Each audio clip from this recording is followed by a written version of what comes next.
Captain Vijayakanth அவர்களுடைய captain Prabhakaran படத்தோட review தான் இந்த வீடியோவில் பார்க்க போகிறோம். ரீசெண்டாக ரீரிலீஸ் ஆகிருக்கு படம். 1991 வந்த படம். இப்போ பார்க்கும்போது எப்படி இருக்குது அப்படின்னா ஃப்ரெஷ்ஷாக இருக்குங்க. இதுதான் first time Raj TV Jaya டிவிலாம் போடும்போது கொஞ்சம் சீன்ஸ் பார்ப்பேன், ஃபுல்லாக பார்த்ததில்ல. பட் உண்மையாக சொல்கிறேன், ஒரு நல்ல படம். இன்றைக்கி ட்ரெண்டில் என்னென்ன தேவை நம்மளுக்கு, ஒரு எப்படி சொல்கிறதுனா, எதிர்கட்சி, ஆளுங்கட்சி, மினிஸ்டர்ஸு, எம்எல்ஏ, அப்புறம் கரண்ட்டில் இருக்கக்கூடிய ஒரு பொலிட்டிக்கல் டைலாக்ஸு, ஒரு சர்க்கார் படம், இல்லை வரப்போகிற ஜனநாயகன் படம், இதெல்லாம் பார்க்கும்போது எப்படி ஃபீல் வந்து நம்மளுக்கு கொடுக்கும், எப்படி இருக்கும். அரசு அதிகாரிகள், ஐஏஎஸ், ஐபிஎஸ்ஸு, உள்ளுக்குள்ளே நடக்கிறோடைய பாலிட்டிக்ஸு, கடைசியில் எண்டிங்கில் ஒரு விஷயம் சொன்னாங்க. அதாவது காட்டுக்குள்ளே இருக்கக்கூடிய வீரபத்ரன் கேரக்டர் யார், மன்சூர் அலிகான். அந்த வீரபத்ரனை கம்பேர் பண்ணும்போது நீங்களாம் ரொம்ப கேவலமானவங்கடா அப்படின்ற மாதிரி ஒரு விஷயம் சொல்லியிருப்பார் இங்கே இருக்கக்கூடவங்க. ஸோ இன்றைக்கி நடக்கக்கூடிய விஷயங்களை அப்போவே 30 வருஷம் முன்னாடியே சொன்ன கேப்டன் உண்மையிலே துணிவுள்ள ஒரு மனுஷன், கட்ஸு, அவர் மாதிரி கட்ஸு. அதனால தான் சினிமாலேயும் சரி அரசியலும் சரி அவர் வந்து கிங்கு. அந்த துணிவு தான் அவரை வந்து ஒரு மிகப்பெரிய இடத்துல வச்சுருக்கு அப்படின்னே சொல்லலாம். தான் மட்டும் வாழ்ந்தால் போதாது, தன்னை சுற்றி இருக்கிறவங்களையும் வாழ வைக்கணும். அவரோட ஃப்ரெண்டு லியாகத் அலிகான்றவர் தான் இந்த படத்துக்கு டைலாக்ஸ். ஒரு படத்தோட டைலாக்ஸ்க்கு கொஞ்ச நேரம் கைத்தட்டலாம், ஸ்டார்டிங்லேருந்து எண்டிங் வரலாம் கைத்தட்டினாங்க. ஃபஸ்ட் டைம் நம்ம ஒரு படத்தை பார்க்கும்போது எப்படி இருக்கும், அந்த மாதிரி கைத்தட்டினாங்க. ஒரு சர்க்கார் அது மாதிரியான ஒரு படம், நல்ல டைலாக்ஸ் இருக்கக்கூடிய படத்தை பார்க்கும்பொழுது ஒரு கைத்தட்டல் வரும் பாருங்க. அந்த மாதிரி ஒரு டைலாக்ஸு, சும்மா கத்தி படம் மாதிரி ஒரு டைலாக்ஸு அப்படி இருந்தது, அவ்வளோ சூப்பராக இருந்தது. ஸோ இதை தாண்டி கேப்டனோட ஸ்டண்ட்டு, ஒரு படத்தில் ஒரு ரீரிலீஸில் கமலா மாதிரி ஒரு தியேட்டரில் ஒரு பாட்டை நம்ம வந்து ரீரிலீஸ் இன்னொரு வாட்டி போடுங்க அப்படின்னு நம்ம ஆப்ரேட்டர் ரூமை பார்த்து கேட்கலாம். ஓப்பனிங் ஃபைட் சீன் போலீஸ் ஸ்டேஷனில் போடுறாரு விஜயகாந்த் அவர்கள். கேப்டன் வந்து அடிக்கிறார், டோனி ஜா மாதிரி அடிக்கிறாரு, ப்ரூஸ்லி மாதிரி அடிக்கிறாரு. அதை எங்களுக்கு ஒன்ஸ் மோர் போடுங்க அப்படின்றாங்க. அப்போ எந்த அளவுக்கு இந்த படம் இப்போவே எப்படின்னா, அப்போ இந்த படம் எப்படி இருக்கும். சூப்பர் ஸ்டார் ரஜினிகாந்த் அவர்களுடைய பாஷா வருவதற்கு முன்னாடி அந்த காலகட்டத்தில் கமல் சார், ரஜினி சார், இவங்க தான் மாஸ் ஹீரோஸ்.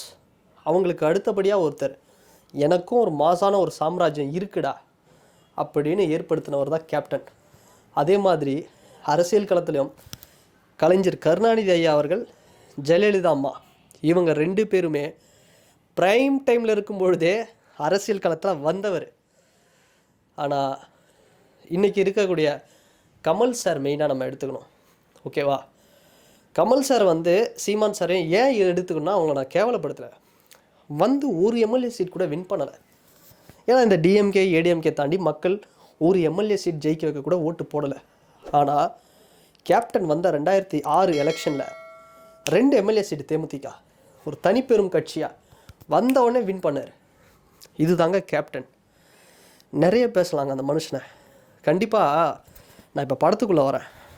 மன்சூர் அலிகான் ஒரு படம் ஜெயிக்குதுன்னா, அந்த படத்தில் இந்த ப்ரோட்டோகனிஸ்ட் ஆன்டோகனிஸ்ட் சொல்லுவாங்கள்ல, ஹீரோ வில்லன், அதில் ஹீரோ எந்த அளவுக்கு வந்து ஒரு வில்லத்தை ஒரு இம்பார்ட்டன்ஸில் இருக்கிறாரோ அந்த அளவுக்கு அந்த வில்லன் வெயிட்டாக இருக்கணும். ஹீரோவை விட வில்லன் கூட வெயிட்டாக இருக்கலாம், இன்னும் ஒரு 10 மடங்கு. அந்த மாதிரி ஹீரோவுக்கு நிகரான வில்லன் மன்சூர் பாய். உண்மையாங்க, ஸ்பைடர் படம் தோல்விக்கு காரணம் ஒன்றே தான், மகேஷ் பாபுவை முருகதாஸ் சார் சூஸ் பண்ணது தப்பு. ஏன்னா மகேஷ் சாருக்கு வந்து ஒரு ஹியூமர் சென்ஸு, நிறைய விஷயங்கள் மிஸ் ஆகும். அதே ஸ்பைடரை விஜய் சார் பண்ணியிருந்தா ஹிட்டு, பிளாக் பஸ்டர் அந்த படம். பட் ஸ்பைடர் இன்றைக்கும் டிவியில் போட்டால் பார்க்குறோன்னா அது காரணம் எஸ்ஜே சூர்யா அவர்களுடைய நடிப்பு. அந்த சொடலை சைக்கோ அப்படி ஒரு மாதிரி பண்ணுவார் பாருங்கள் அந்த மியூசிக்கில். அந்த மாதிரி ஒரு சம்பவங்க மன்சூர் அலிகான் சார். அப்படி ஒரு சிரிச்சுக்கிட்டே இருந்தான் ஸ்டார்டிங்லேருந்து எண்டிங் வரைக்கும், ரசிக்கிறோம். விஜய் சேதுபதி வில்லனாக பண்ணும்போது மாஸ்டரில் பவானி, விக்ரமில் பண்ணும்போது அந்த சந்தானம் டாக்டரு, அதெல்லாம் பார்க்கும்போது நம்ம ரசிப்போம். ஸோ அது மாதிரி ரசிக்க வச்சார் மன்சூர் சார். அவரை அறிமுகப்படுத்தினார் பாருங்கள் கேப்டன். அவருக்கு எல்லாரையும் அறிமுகப்படுத்தியிருக்கிறார். அரசியல், சினிமா அரசியல், தான் எப்படி கிங்காக இருந்தோமோ அப்படி மற்றவங்களையும் ஆக்கி விடுவோம், கூட இருக்கிறவங்களையும். அதுதாங்க இன்றைக்கி இறந்தும் அவரோட ரீரிலீஸ் படத்தை கூலி ஒரு பக்கம் பீக்கில் ஓடிக்கிட்டுருக்கு. இந்த டைமில் ஃபுல்லாகுது ரீரிலீஸ்னால். ஒரே ஒரு மந்திரம், கேப்டன் மட்டும்தாங்க all time inspiration, one of the inspiration அப்படின்னு நான் சொல்லுவேன். ஏன்னா இன்றைக்கும் மீடியா கம்பெனிஸில் எல்லாருக்குமே ஒரே மாதிரியான சாப்பாடு கிடையாது, நிறைய இடத்துல கிடையாது.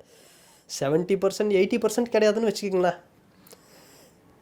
அங்கே வேலை செய்கிறவங்களுக்கு ஏற்ற மாதிரி தான் சாப்பாடு. உசுரை கொடுத்து வேலை பண்ணுற அசிஸ்டன்ட் டிரெக்டர்ஸை விட அந்த படத்தில் ஒரு 3-4 நிமிஷத்துக்கு ஐட்டம் சாங் ஆடிட்டு போகிற ஒரு ஆக்ட்ரஸ்க்கு வேறு மாதிரியான சாப்பாடு தான். ஆனால் எல்லாருக்குமே ஒரே மாதிரியான சாப்பாடு, அந்த சமத்துவத்தை அன்னைக்கே பண்ணவர் தான் கேப்டன் விஜயகாந்த் அவர்கள். நிறைய பேசிட்டேன். இந்த படம் சரத்குமார் சாரோட பெர்ஃபார்மன்ஸ், ரம்யா கிருஷ்ணா மேடம், ஆட்டமா தேரோட்டமா சாங், ஸ்வர்ணலதா மேடம் 37 வயசில் கேன்சரில் இறந்து போனாங்க. ஒரு விஷயம் சொல்லணுன்னா, இன்றைக்கி என்ன வேணால் பண்ணி நம்ம ஃபேமஸ் ஆகிடலான்னு சில பேர் இருக்காங்க பார்த்தீங்களா, சில பெண்கள். அவங்களாம் நிச்சயமாக ஸ்வர்ணலதா மேடமுடைய கரியரை பார்க்கணும். அதாவது ஒரு மனுஷன் பின்னாடி எப்படி வேணால் இருக்கலாங்க, அது ஏன்னா மனுஷன் தான். நம்மலாம் பொது பப்ளிக் மீடியாவில் வரும்பொழுது ஒரு அறத்தோடு செயல்படணும். எதை வேணால் நான் பண்ணி காசு சம்பாதிப்பேன். காலேஜ் ஃபங்க்ஷனில் போயிட்டு ஒரு நாட்டுக்காக இருக்கிற அதிகாரிகள், ஒரு நாட்டுக்காக டீச்சர்ஸு, ஒரு மிகப்பெரிய மரியாதைக்குரிய வேலைகள் பார்த்துட்ருக்குறவங்க மத்தியில் நான் குறுக்கு வழியில் சில விஷயங்களை பண்ணி அங்கே போய் நான் சீஃப் கெஸ்ட்டாக போவேன் அப்படிங்கிற மாதிரி இன்றைக்கி போயிட்டுருக்காங்க. ஸ்வர்ணலதா மேடமோட வாய்ஸு, அவங்க இறந்து போயிட்டாங்க, அந்த வாய்ஸ் அப்படி இருக்குது. இசைஞானி அவர்களோட இசையில் அவங்களோட அந்த குரல் கேட்கும் பொழுது அதுதாங்க கலை, அதுதாங்க உழைப்பு, அதுதாங்க ஆர்ட். அந்த மாதிரி பண்ணுங்கள் தயவுசெய்து. சில பேருக்கு சொல்கிறேன். சரி, இப்போ திரும்ப வருவோம். சூப்பராக இருக்குங்க. சரத்குமார் சார் இப்படி இருப்பாரா அப்படின்னு இந்த படத்தில் அப்படி ஒரு இது அவ்வளோ சூப்பராக இருந்தார். அந்த கேரக்டர் கச்சிதம். அவ்வளோ ஒரு நல்ல படம் பார்த்த திருப்தி. ஒரு படம், நல்ல படத்துக்கு என்னென்னலாம் தேவையோ அதனால தான் இந்த படம் 100வது படம் கேப்டனுக்கு இண்டஸ்ட்ரி ஹிட். அப்படி ஒரு படம், நல்ல ஒரு கதை. ஃபேமிலியோட தியேட்டருக்கு போய் ரீரிலீஸை என்ஜாய் பண்ணுங்கள், மிஸ் பண்ணுறாதீங்க. அண்ட் இந்த இடத்துல ஒரே ஒரு ரெக்வெஸ்ட், கேப்டனோட அலை அப்படிங்கிறது இன்னும் ஓயலை. அவருடைய மனைவியான ஒரு வசனம் சொல்லியிருப்பார் இந்த படத்தில், ஒருத்தன் சாதாரண மனுஷனாக இருக்கிறதுக்கும் சாதனையாளராக மாறுறதுக்கும் அவனுடைய மனைவிக்கும் பங்கு இருக்குது அப்படின்னு சொல்லுவார். அது ஒரு பெரிய காரணம். அந்த மாதிரி எவ்வளோ சோதனைகள் இருந்தாலும் அவருடைய மனைவி பிரேமலதா மேடம் பார்த்தோம்னா அந்நியார்னு சொல்லுவாங்க. அவரை ஒரு பெரிய ஒரு சக்ஸஸ், அவரோட சக்ஸஸ் ஃபெயிலியர்ஸ் எல்லாத்துலேயும் கூட இருந்து அவரை வேறு லெவலில் அவரை பார்த்துருந்தாங்க. அப்படிப்பட்டவங்க எனக்கு தெரிஞ்சு அவங்களோட கேப்டனுடைய பசங்கள், ஏன்னா கேப்டன் அலை இன்னும் ஓயலை.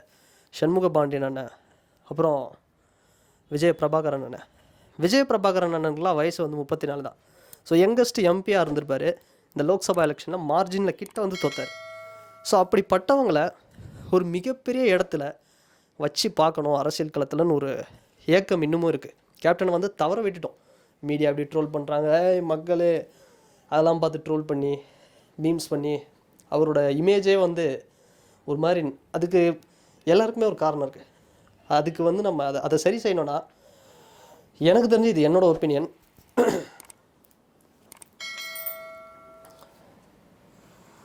டிவிகே அலைன்ஸில் தேமுதிக வரணும். அப்படி வந்தாங்க அப்படின்னா நம்ம அங்கே போயிட்டு டிஎம்கேல 12 சீட்டு, ஏடிஎம்கேல இத்தனை சீட்டுன்றதை விட ஒரு 10-20 சீட்டு, ஒரு 15 சீட்டு கூட இங்கே கேட்கலாம். கேட்டால் அது எல்லாத்துலேயுமே வெற்றி பெற வைக்க வேண்டியது தேமுதிகவே. பிரேமலதா மேடமாக இருக்கட்டும், விஜயபிரபாகரன் அண்ணனாக இருக்கட்டும், சண்முக பாண்டியன் அண்ணனாக இருக்கட்டும், சுதீஷ் சாராக இருக்கட்டும், யாராக இருக்கட்டும், அந்த கட்சியில் எல்லாரையுமே மிகப்பெரிய பெரும்பான்மையிலோட வெற்றி பெற வைப்பது அப்படிங்கிறது ஒவ்வொருத்தருடைய டிவிக்கு தொண்டனுடைய கடமையாக இருக்கும்.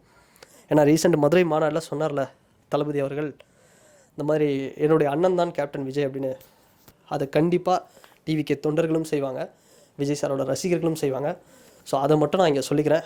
ஸோ நல்லதே நடக்கும். டிவிக்கோட அலைன்ஸில் தேமுதிக வரும்னு பார்க்கலாம், வெயிட் பண்ணி பார்ப்போம். அண்ட் இந்த வீடியோ பற்றினா உங்களுடைய கருத்துக்கள், என்னடா ரொம்ப அரசியலாக போயிடுச்சுன்னு நினைக்காதீங்க. சினிமாவில் எந்தளவுக்கு கிங்கோ ரியல் லைஃப்லையும் அரசியல்லும் அவர் வந்து அந்தளவுக்கு கிங்கு கேப்டன் அவர்கள். ஸோ அதனால தான் இந்த விஷயத்தெல்லாம் நான் வந்து பேசுகிறேன். அண்ட் இந்த வீடியோ பற்றின உங்களோட கருத்துக்கள் என்ன அப்படிங்கிறத இந்த கமெண்ட் செக்ஷனில் மறக்காமல் பதிவிடுங்க.